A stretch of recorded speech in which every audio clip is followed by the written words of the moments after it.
Hi everyone, welcome back. Well, we're down in Revolution's Transport Museum in Whiteman Park today, and we've just been moving our Model T Ford truck off display into storage so that we can do a little bit of work on it. And I just thought we would have a quick look at it while we're here. So this is in fact a Model T Ford. So it's a Model T Ford, but the second T stands for truck. So it's got a slightly longer chassis on it, slightly heavier rear wheels and rear diff, but it also has a 2-speed rear diff on it instead of the single speed that the cars had. The front end is basically the same as the cars. They've got a fairly small 4-cylinder petrol engine in them.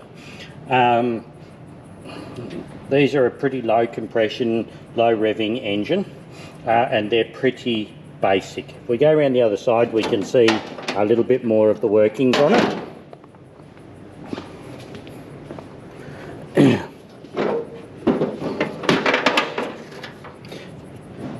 Now, there's a couple of interesting things on this one. It's got in a bundle of spots, made in Canada. That actually meant that all the castings were made in, I think, Detroit, and then in America, and then put on a boat across the Great Lakes into Canada, where they were assembled. And this was to get around the import duties into Commonwealth countries. So if it was made in America, there were import duties. If it was made in a Commonwealth country, there was no import duties. Down here, we've got the carburetor down here, and we've got this funny little valve in here with it should have a cable out here that goes back up to the dashboard.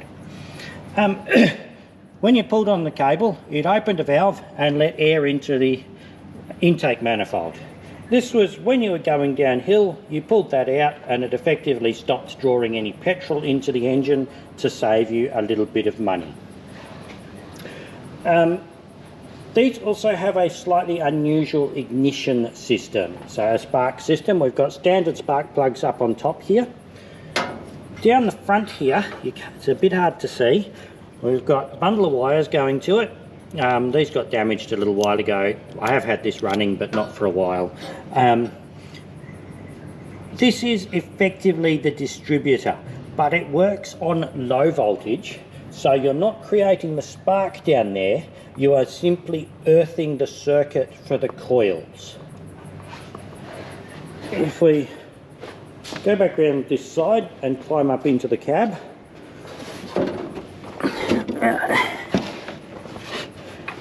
these things here are the 4 coils. They're called trembler coils or buzzer coils depending on where you are. There's one for each cylinder. Let me see if I can get one out. So these are a complete unit. You've got 2 contacts on the back there and 1 on the bottom. I think the bottom one is power. That one is your high voltage to your spark plugs, and that one is your low voltage down to the distributor.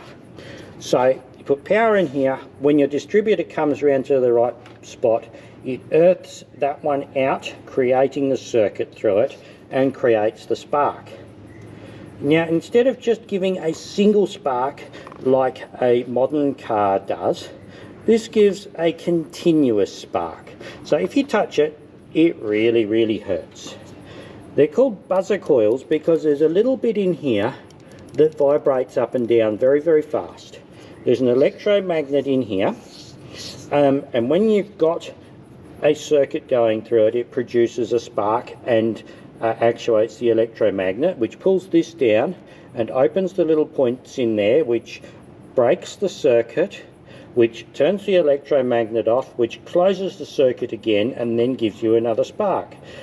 This vibrates very fast, so you get a buzzing sound from them, and you get as many sparks as that will, as many sparks a second as that circuit opens and closes, until it moves off, until the distributor moves and it breaks the circuit down here.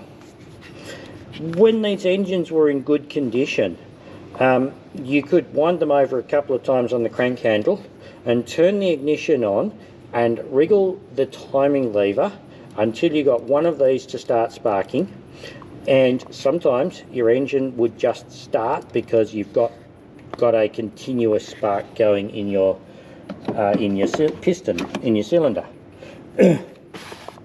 Now, the controls on a Model T Ford are not like anything else you may have driven.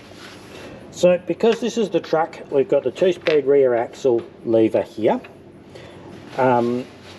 We've got 3 pedals down here and the handbrake lever over here. So this pedal here, which would normally be your clutch pedal, this is our gear and clutch pedal. So these have a 2-speed gearbox. First gear, we push that down and hold it down for first gear. In the middle is neutral, and we let it right out for top gear. This pedal here is reverse, but to get reverse we need to hold the clutch pedal or the gear pedal halfway down and hold the reverse pedal all the way down. This pedal over here is the brake pedal. This is a band brake in the gearbox, and it is not the one that we generally use for driving. If you're driving and you want to stop, we use the handbrake. Now the handbrake is also connected to the clutch pedal, so when you pull the handbrake halfway on, it's in neutral so that you can crank start it. And we pull it right on for the brakes. Up on the steering wheel here, we've got a lever on either side, and I always mix these up. I think this one is your throttle lever and this one is your timing lever, but I might be the wrong way around there. So driving these, there's really not a lot of room in these cabs.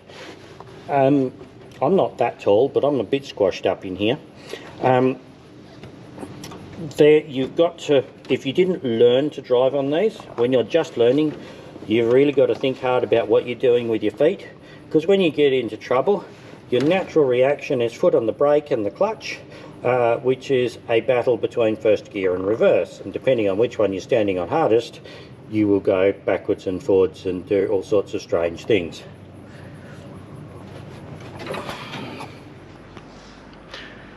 Anyway, I hope we're going to be doing a bit of work to this soon. So once we get it running again, I'll take you all out for a drive in it. But in the meantime, I thought you might just enjoy this quick look at it. Thanks very much for watching. I hope you've enjoyed this little video, and I hope to see you again next time. Bye!